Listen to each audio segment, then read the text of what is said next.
Before you scroll, pause for just a second and imagine this.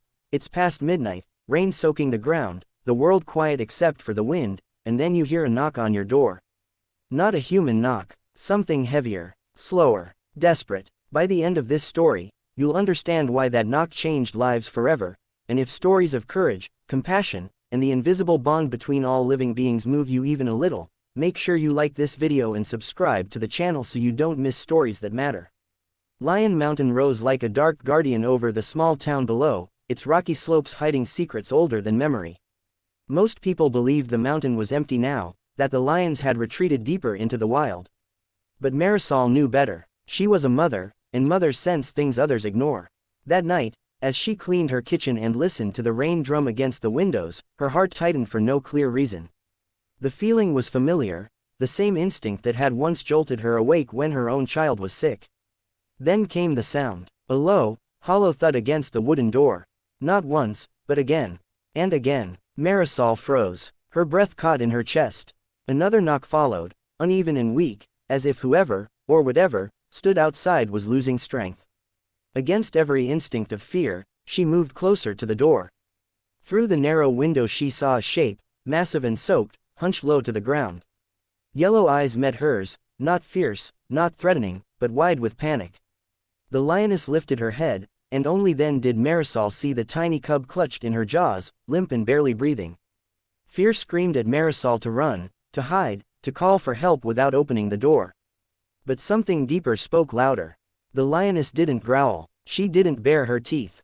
She lowered herself, almost bowing, and nudged the door gently with her paw.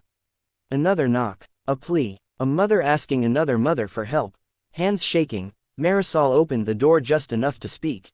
Rain rushed in, and with it the scent of earth and blood. The cub was injured, its small body marked by a deep wound, likely from a fall on the mountain's sharp rocks. The lioness let out a soft, broken sound, nothing like a roar. It was grief, it was terror, it was love. Marisol backed away slowly, leaving the door open. She whispered, not knowing why, "It's okay.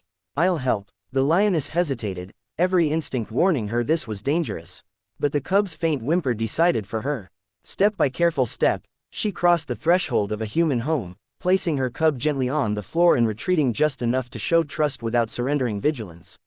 Minutes felt like hours. Marisol called the local wildlife rescue, her voice trembling as she explained the impossible scene unfolding in her living room. While she waited, she did what mothers do, she tried. She cleaned the wound as best she could, spoke softly, moved slowly. The lioness watched every motion, muscles tense, ready to protect, yet choosing restraint. It was the hardest courage of all. When the rescue team arrived, the air was thick with fear and awe.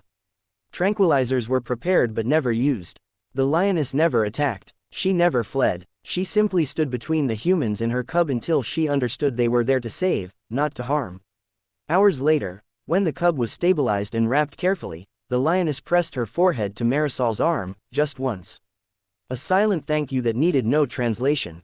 At dawn, they guided the lioness back toward the mountain, her cub safe in a transport carrier that would soon reunite them in a protected sanctuary. She turned once before disappearing into the mist, her eyes lingering on the house that had answered her knock. That night changed the town. People spoke differently about the mountain, about wildlife, about responsibility. In Marisol, she learned that bravery isn't the absence of fear, it's opening the door anyway.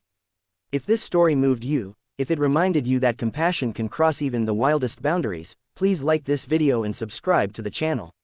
Stories like this deserve to be shared, because somewhere right now, another knock is waiting to be answered.